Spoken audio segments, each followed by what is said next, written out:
Jensen here. Tonight we are going to make some Italian meatball stuffed shells in a marinara sauce. We're going to make some scotcheroos, one of my favorite little desserts that outside of the Midwest I feel like no one's ever heard of them. And then we're going to just make a tomato mozzarella basil salad. So let's start by getting our jumbo shells into our water to start boiling. There we go. We're going to let them get nice and soft and tender. I'm going to turn it up real high. I'm going to give them a quick little stir just so they don't stick to the bottom. And these take a little, longer to cook than regular pasta. So we'll boil them up and then we're going to rinse them cold because that way we can handle them. While we are waiting for those to cook up, let's make the base for our Italian, for our meatball filling in there. Okay, we are going to start with 2 slices of bread. We're going to soak them up full of milk.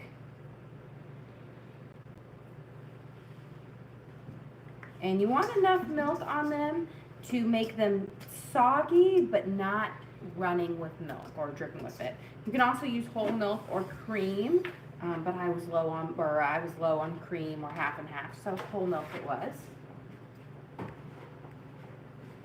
And I'm going to just let them soak up. We're going to add in 2 eggs.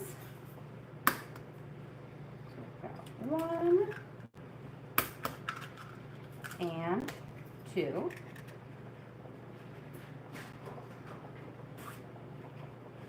Some dried Italian spices. You're going to want a good tablespoon.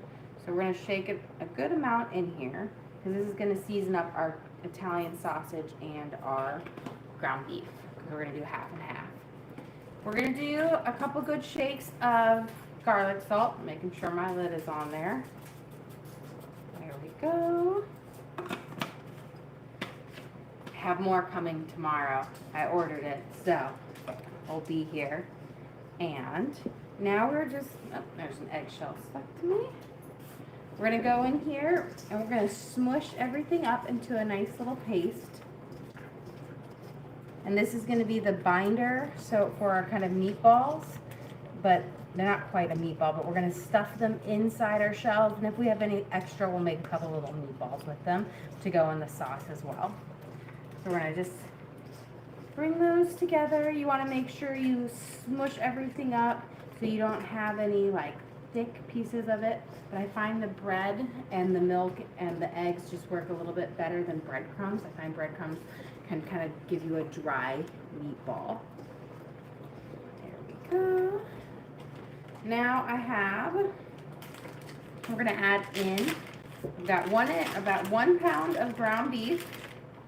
I buy mine big and in bulk, so I always divide it up. And 1 pound of Italian sausage, sweet, not spicy, or mild. I prefer that over spicy. I'm not a big fan of spicy Italian sausage, but that's because I can't handle any spice, anything at all. I sometimes find black pepper too spicy, or pepperonis in general spicy, so I like to keep it mild. So we've got 1 pound of ground beef and a pound of Italian sausage. And we're going to go through, and you're going to just kind of go through, and you're going to just grab it like this. And it's going to cause the meat and the penne, which is the egg and bread and milk mixture, to kind of smush through your fingers. And this is going to be the best way to kind of mix this up to get it all like mixed together. There we go.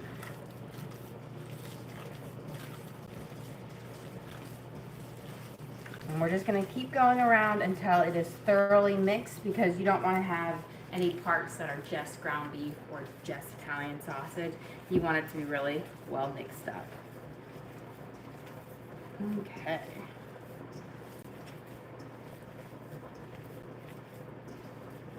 I have that. Now we're going to add in with my clean hand here. We've got mozzarella cheese. We're going to save some of it to go over the top, but we want to put in about a good handful of mozzarella cheese. This is about, I want to say, maybe a half a cup to a cup, not quite a cup, so 3/4. Mix that into our Italian sausage, our like meatball mixture. So we have some nice kind of cheese in there. And then we're also gonna have cheese on top of it. So it'll be delicious.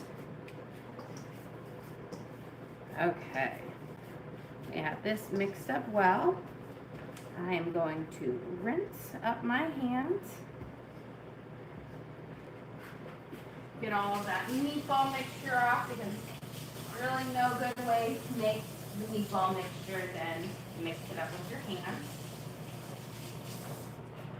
Okay. And earlier, a little bit ago, I checked up some of my 1 hour yeast rolls. So these are really quick yeast rolls. They've already got a pretty good puff on them. We're gonna bake these up. Look at these beautiful yeast rolls here. And to get the off the sides. Beautiful. And we are going to make a little garlic butter for them as I rise out of the mist. We don't need much butter for this, so we'll brush it on about, I think, 2 tablespoons of butter, which is pretty much what I have left on this little pat of butter. We're gonna melt it up. I'm gonna add a little bit of garlic salt, and then I'm gonna brush it over the tops of our little yeast rolls here. Now the trick to doing like quick yeast rolls is instead of having to wait all that time for all the rises, what you do is you just add extra yeast. So this has about 2 tablespoons of yeast in it with 1/4 cup of sugar, and it allows it to rise faster. So we did like a quick 10-minute rise, and then I shaped them, and then we did about a 20-30 minute rise for the second part. And then we'll bake these at 400 for about 15-20 minutes till they're nice and golden brown. First, I want to coat them, melting up the butter. It shouldn't take long because that butter was room temperature. Let me grab my garlic salt. And we're going to do a little bit of Italian seasoning in there as well. Give it a kind of a nice savory flavor. Here we go. Almost melted. Okay, we're going to put in just about, I want to say, a 1/2 teaspoon of garlic salt. If you're using unsalted butter, you'd want to add a little bit more. Go. And then we're going to add in about a 1/2 teaspoon of Italian spices as well. I'm going to turn my back burner off. And give it a good stir. And then we're going to brush this mixture over our rolls here. And this will just give it a nice kind of a savory garlic bread kind of coating to it. And when they come back out, we'll brush them with the remaining herby butter on top of there. This garlic Italian herb butter on it. But it'll be so delicious. Okay. There we go. Do a little bit right there. Let's go pop this in the oven to bake. And this only needs to bake for about 15 to 20 minutes. My oven's it's been heating up really well, so I'm gonna do about 16 because it's a nice and hot oven. If you had just heated it up and hadn't been on for a while, you'd do it a little bit longer. So we'll do 16. We'll give a good check on it. We'll probably be back here to put our shells in before that. I'm going to give my shells a good stir here. See how they are softening up. Make sure none of them stick to the bottom of my pan because I don't want them to rip. Still need a little bit more. And that is A-okay. Okay, while we are waiting for these to soften up, let's start making the base for our scotcheroos. Now, if you have never had a scotcheroo before, well, you're missing out because they're delicious. So they're like a peanut butter Rice Krispie treat with a peanut butter, like with a butterscotch chocolate topping to them. But they're not made with marshmallows. So We're gonna start with 1.5 cups of granulated sugar and then 1.5 cups of cornstarch. And you're gonna bring that to right to a boil, and then you'll turn it off. You don't wanna boil it because then you're gonna get crunchy scotcheroos, and you want soft and chewy scotcheroos. So we're gonna do 1.5 cups of granulated sugar, and then 1.5 cups of corn syrup. Let me grab another one of these. This one, 1.5. This is. I've got an actual measuring cup that's 1.5. It's completely useless. My mom bought me these weird measuring cup things before, and they're just random sizes, like 1 3/4 cups, 1.5 cups. Very random. I never use them, but I am using one today. Okay, in order for your corn syrup to come out a little bit nicer, where is it? Spray your cup with a little bit of oil or grease it, and it will slide out. This is the same thing with like honey or molasses. Anything that is sticky, if you give your measuring cup a quick little spray on it, then it will slide out really easily and not get stuck to it. So we want 1.5 cups.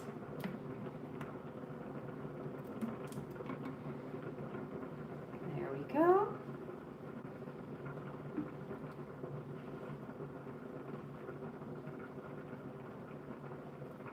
And you can see there's like hardly any stuck in my cup because that oil just has it slide right off. I'm gonna wipe this off because I can see that corn syrup just bubbling into sugar here. I'm gonna turn my back burner on, and we're gonna give this a nice little stir, mix it up, and what we wanna do is we're gonna let it come to a boil to where the sugar is dissolved. Then we're gonna mix in about 2.5 cups of peanut butter with this. And that's going to make the base for our scotcheroos. They're so good. They're gonna be with Rice Krispies, and then it has just this lovely, you think it's like a peanut butter Rice Krispie treat, but it's not. There we go. So I'm gonna give it a good mix, and then we're gonna leave it in there and let it come to a boil, and then we'll turn it off. Don't over boil it, then otherwise you'll have crunchy. Let me put this away before I put the lid on, because knowing me, I'm gonna knock it over and we'll have corn syrup everywhere. Not the worst thing you can spill. The worst thing you can spill in the kitchen is oil. It's the hardest thing to clean up. Okay. Feel them? These are feeling nice and soft. So let me get my strainer out. We're going to strain them, and then we're going to run them over with cold water. And this is to help cool them off so that they're malleable and you're able to work with them without them scalding you. So I'm just going to run cold water over them. It's just kind of like when you make pasta salad, you run cold water over them to cool them off.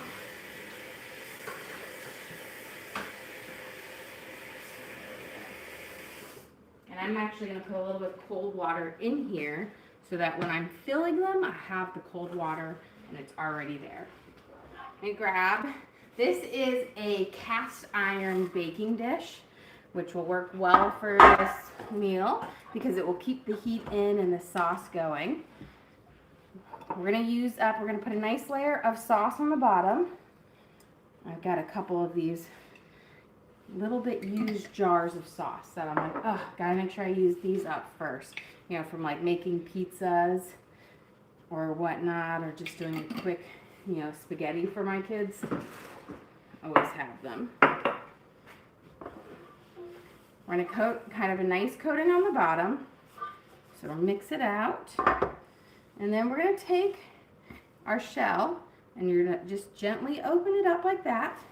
And we're gonna take our meatball filling and you're just gonna stuff it right in there. And you've got a little boat.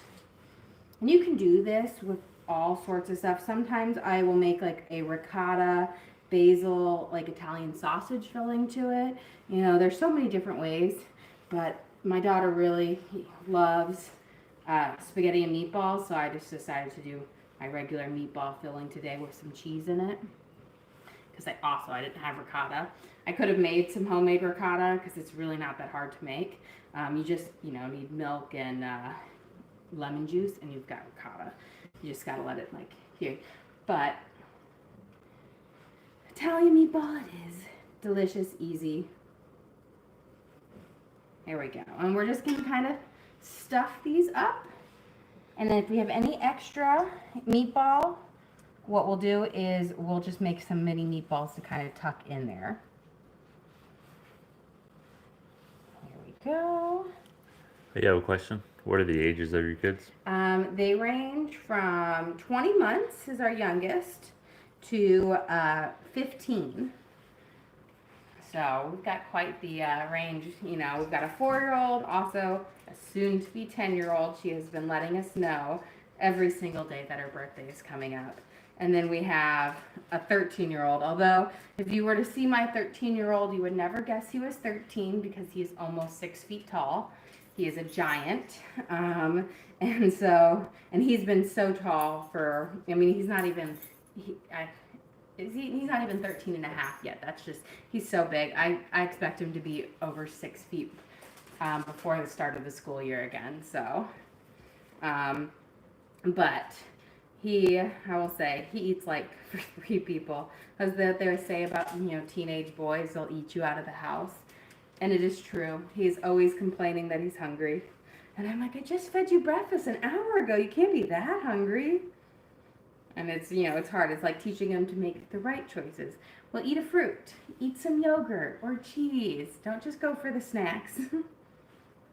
Okay. Getting through. Stuffing these guys up. Aren't they so kind of cute? And then what we'll do is we're going to pour more marinara. Once we have them all stuffed up, we'll pour some more marinara sauce over them. And we'll cover them up with some cheese as well. So it's kind of like, you'll get that cheesy crust that you have on like lasagna. But you'll have it on these. It'll be so good. And we might have a couple extra noodles in here that we'll just come back over and put over the top of our shells. You have a question. Is the meat uncooked? Yes, the meat is uncooked right now. This is gonna go in the oven and bake, and they'll cook up. So think about how our meatballs are. They'll go in and cook it up. And so right now this is a mixture of Italian sausage, ground beef, egg, bread, and mozzarella cheese. But it'd be so delicious. And I think we're gonna have just the right amount of meat for this. We'll have some extra shells. So what I'll do is I'm gonna go back over and I'll put little lids on the shells. So it'll almost be kind of like a clam where they have to open it up and it's a meatball pearl. How delicious. I'll try to sell that to my children. When they were little, you can get the little shells. And I used to try to sneak peas inside the shells so they couldn't see them. They always found the shells, or the peas. Okay, so since we have some extra shells, I'm just gonna go back through. We're just gonna put one over the top and seal it in. Look at that. It's a cute little shell. That's why I said the boxes of shells, you might think, oh, I'm gonna need more than one box. There's so much in there. Here we go. You just pop these over. And this is also going to help keep the meat in there nice and tender and like juicy because it's going to seal in that moisture. So it's like a one-pan dinner.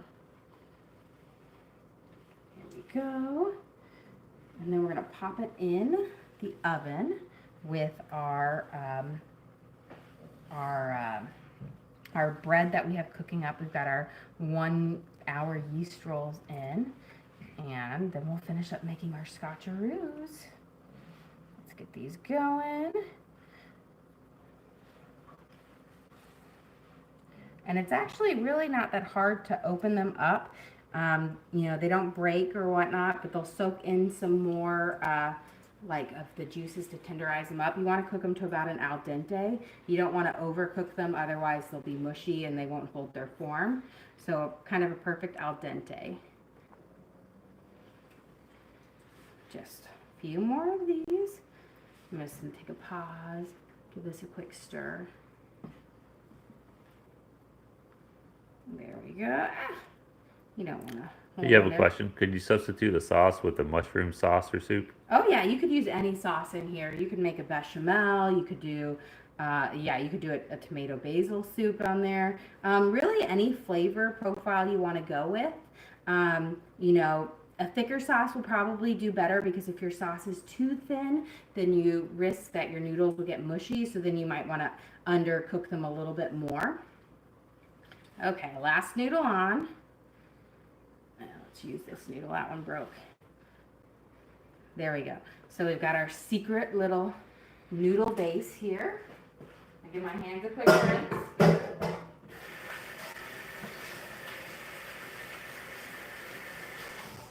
Okay, now we're going to take another jar of marinara sauce. You could really use any sauce you wanted.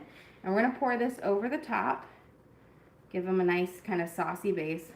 I'm hoping that this should be enough, but I might need to do a second one, but we'll see. I'll grab my pasta spatula here. We're going to spread it out. There we go. Beautiful. And now we are going to sprinkle our mozzarella cheese over the top. And we're going to pop this in the oven. And then we can work on our tomato, mozzarella, and basil salad and our scotcheroos. And if we have time, we're going to prep up a sourdough loaf for tomorrow. I've got all this stuff out. We'll see if we have time for that. A nice, good layer of it because you want to have that good cheesy pull. I'm just going to use up the rest of my mozzarella cheese here. There we go. And now, let's go pop this in the oven to bake. And then when we come back, actually, before I do that, because my thing just started bubbling, I'm going to pull it off. Because like I said, you don't want it to overboil or you're going to get a crunchy scotcheroo. And I don't want a crunchy scotcheroo. I want a soft and chewy. Ooh, look at these guys. You know what? I think they're ready to come out. Let's grab them, which is perfect timing. I always like my rolls to sit a little bit because if you rip them open right when they come out of the oven, they'll dry up faster.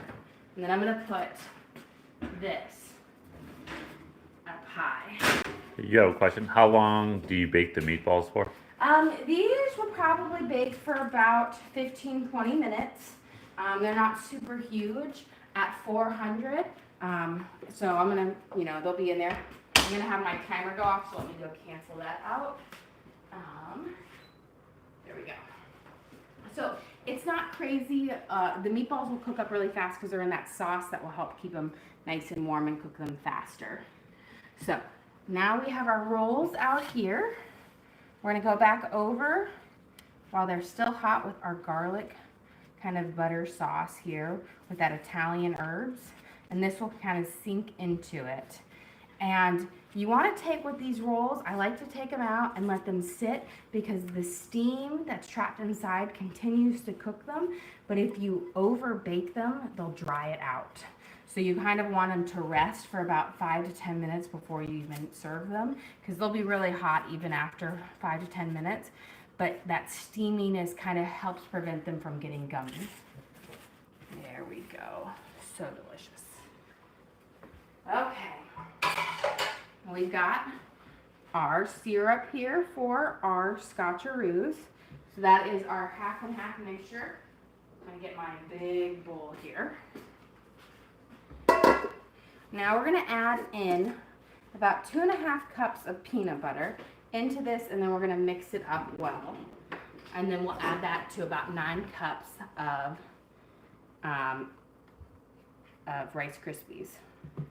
So I'm going to scoop out. I'm going to eyeball my peanut butter because I will say measuring peanut butter out in a measuring cup is awful because it's just so sticky.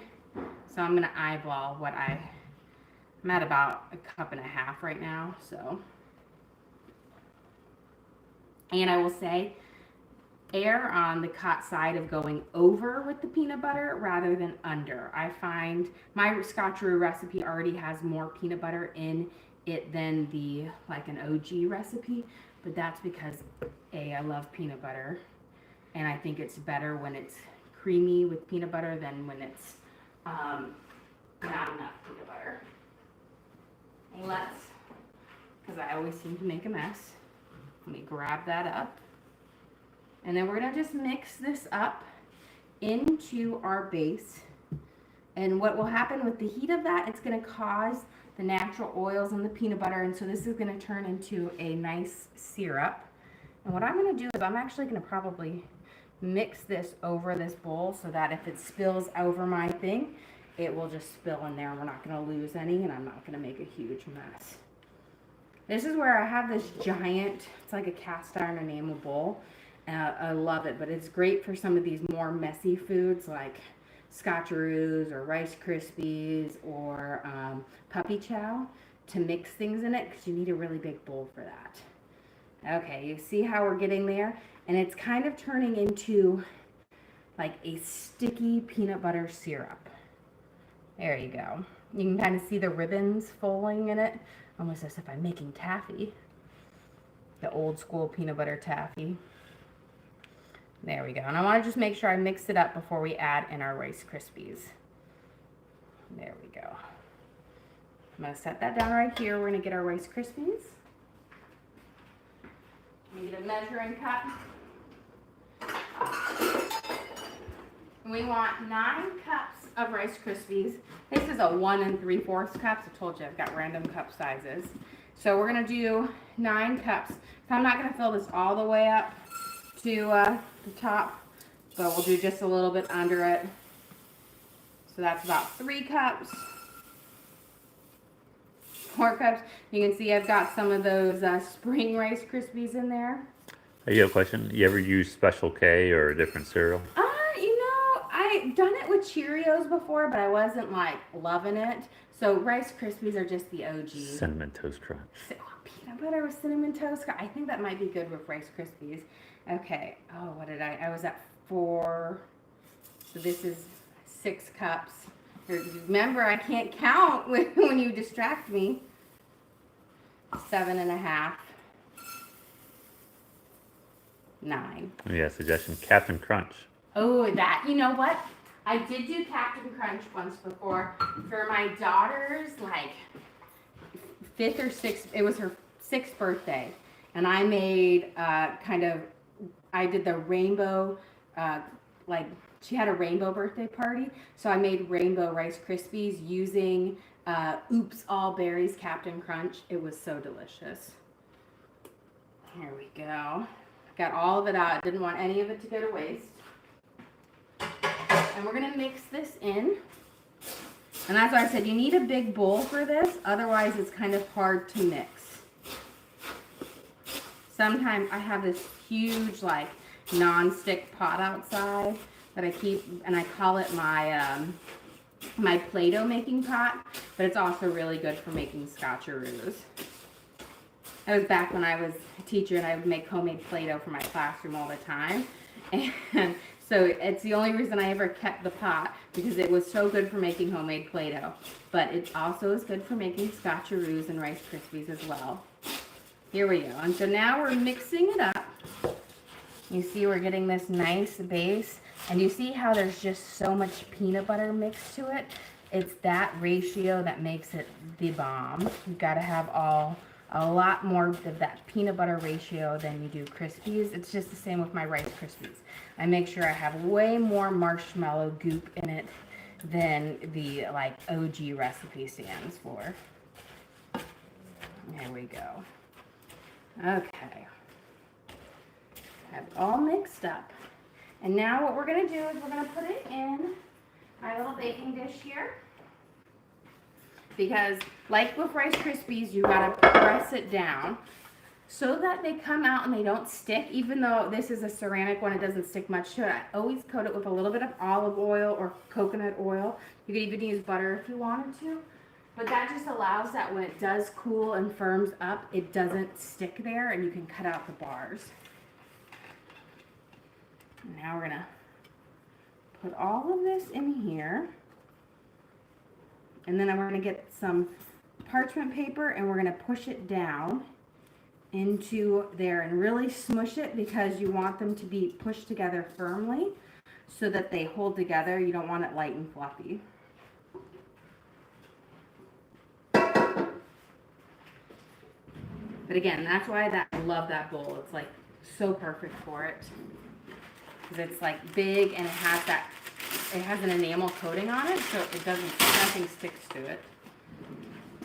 Okay, so we're gonna take our parchment paper now, and you're gonna just push everything out, and then you're just going to smush it down, just like this. That way, there's going to be nothing there. And I will say, you could also do it with like a cling wrap or wax paper, but you want something that it won't stick to. It's really hard to do it without something to push it down. Otherwise, it just won't stick. And make sure you smush it to close up any of those gaps. And you got to do it while it's still hot so that the bars form together. So you can even see how they're like sticking together. Again, the blue and the green are from our spring colored Rice Krispies that we had. Now, the best part we're gonna add is a chocolate like peanut butter sauce that we're gonna kind of put over the top that'll firm. And those will be the perfect kind of dessert with our Italian meatball stuffed shells that we're baking up, our rolls. And then we're gonna make a tomato mozzarella salad in just a second. But while we're getting that, I gotta get a small kind of double boiler going up here. Won't take long. And that's because you don't want your chocolate to split while you're boiling it. So you just need, if you don't have a double boiler at home, and I don't recommend you buy one, it's just a waste of money, put it about an inch layer of water at the bottom of your pot. We're gonna bring it to a boil, and I'm gonna put, you're gonna want like a stainless steel bowl or a glass bowl. Put it over the top. Voila, you have a double boiler. And this is gonna allow you to melt your chocolate without it scorching. We're gonna put in a whole bag of chocolate chips up here. There we go.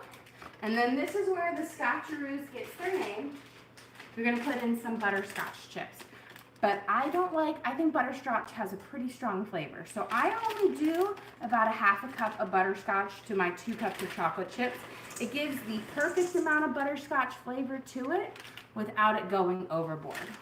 While that is warming up and melting for this, let's make our tomato mozzarella salad for our stuffed shells.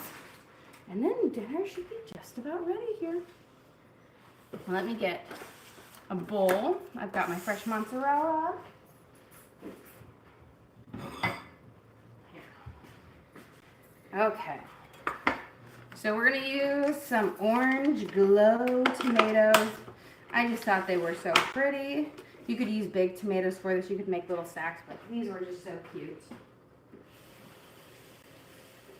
Give them a good rinse. I feel like I'm a sucker for anything that looks pretty at the store. I'll grab them. Okay, let's grab these off. We're gonna cut them in half. That way when we pour our balsamic glaze over them, that will like soak up the flavor. If otherwise, the glaze will just slide right off and they won't have as much flavor. So just chop them in half. You don't need to go crazy. You could also use heirloom tomatoes. You could really use any type of tomato here. Just cut them up into bigger, the slices or whatnot. I just saw these and they looked so good at the store that I had to grab them. I love tomatoes. I think right now I have I just got, my aunt gifted me a tomato plant. So I have a bunch of, I had already planted 8 tomato plants. So now I have 9 tomato plants planted of different varieties. So when they finally come and bloom, we'll be having lots of tomato recipes on here. We'll make some salsa sauces, gazpacho. If you've never had gazpacho, it is a delicious cold chilled tomato soup. That is a great way to use tomatoes and really keep up their fresh flavors. Okay, I think we'll do a handful more of these.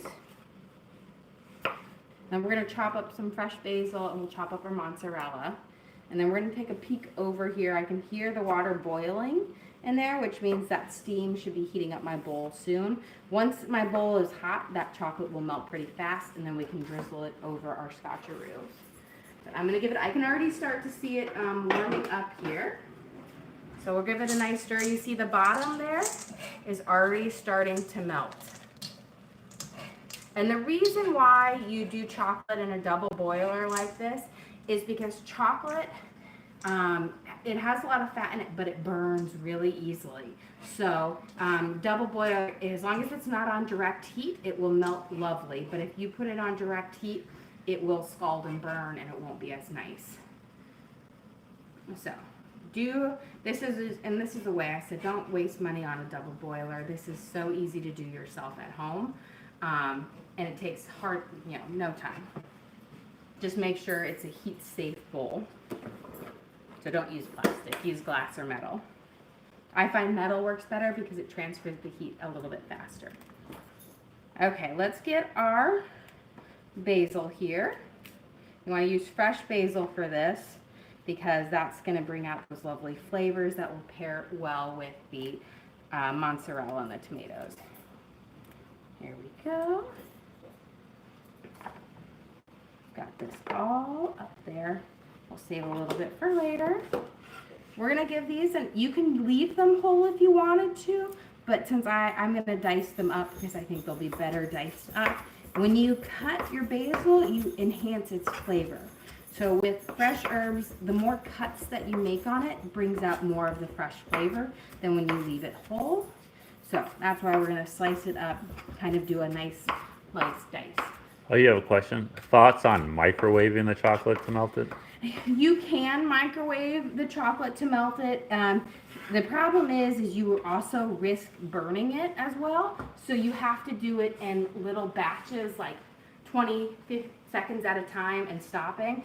So it does work. You typically need to add a fat of some sort to it to help it, which then means it won't necessarily firm up on its own when it does come back to a cooling, because it can burn in there. The way microwaves work is the radiation that microwaves heat the water molecules in something by vibrating them, and so it can cause your chocolate to burn as well.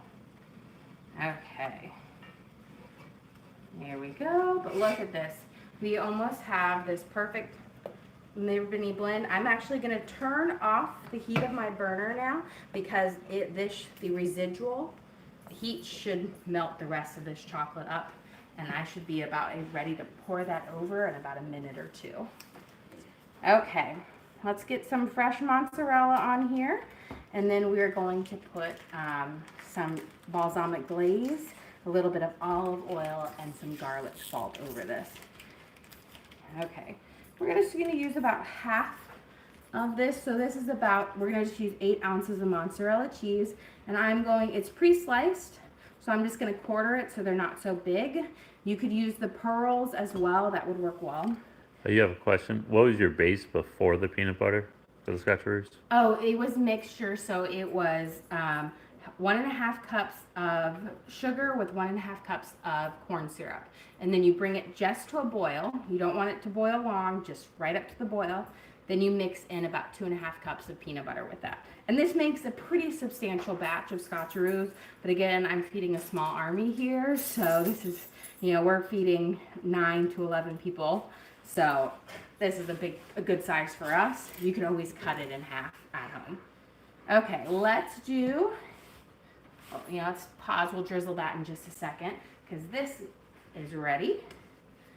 And you're just gonna mix it until you don't have any more clumps in here, or very few, because you'll have some residual. The butterscotch chips will take more time to melt because they don't have as much fat in them as the chocolate chips do. So we've got that. And then what I'm gonna do, I'm just gonna smush them along the sides, because sometimes you just need to smush the butterscotch chips to go in there. And for the chocolate chips, I did 1 bag of chocolate chips, which is about 2 cups to a half a cup of scotch or to butterscotch chips, because butterscotch I find has a pretty strong flavor, and so less is more. It makes them less and sweet, I feel like. Okay, now we're just gonna pour this all over, and we'll spread it, and then it will cool and harden. So they'll be ready to eat in about an hour. And you want it to cool on its own. You don't want to pop it in the fridge, because then the chewy scotcheroo base gets crunchy. So you want it to just come to harden up on its own, which is in about an hour. So they're kind of perfect for dessert. Okay, we've got almost all of this chocolate is out. I'm sure my kids will come in here and be happy to lick that bowl. So I'm just going to take my spatula here and spread it out. There you go. You have a question? Do you have a cookbook? I do not have a cookbook. I've had lots of people ask me if I had a cookbook, and I think that might be something I venture in this next year creating. I think that would be a fun adventure. Okay, we're gonna slide it out, and then I'm gonna do a couple shakes on it. That's going to give you that nice smooth topping on it. So just a couple shakes. Voila. And it will set in about an hour, and you can just cut the bars and they'll be so good. We got that right there. Let's finish up our salad, and then we should be able to take our shells out. We'll take a peek and see how they look. We're going to drizzle about, I want to say, half a tablespoon over. You really don't need much, just a small amount of olive oil on this. This is going to just give it a nice kind of silky texture to it. You got a couple questions of what's underneath the chocolate. Yes, so these are called scotcheroo, and it is mixture of peanut butter, corn syrup, sugar, and Rice Krispies to give you a kind of a peanut butter Rice Krispie base to it, but not made with marshmallows. So it will have a nice chewy texture, but it will be so good.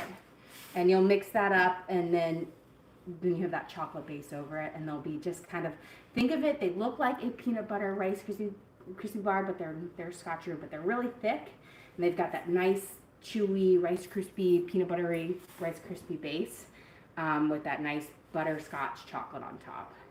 Okay, we're gonna put a little sprinkle of garlic salt over this, and then we're gonna give it a stir, and this salad will be just ready. Okay. And then it will be time for us to grab our shells out of the oven. Here we go.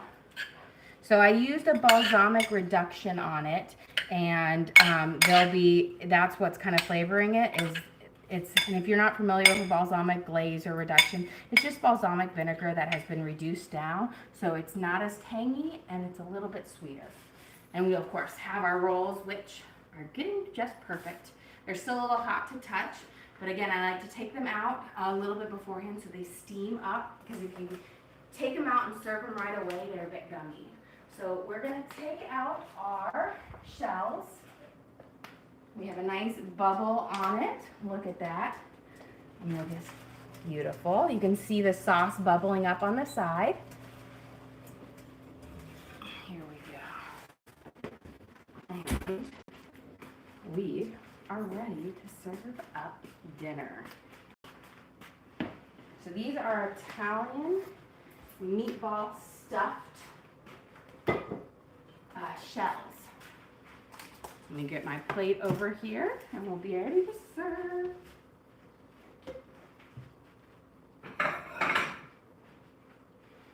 Okay. I need a shovel for this. I got a spoon over there.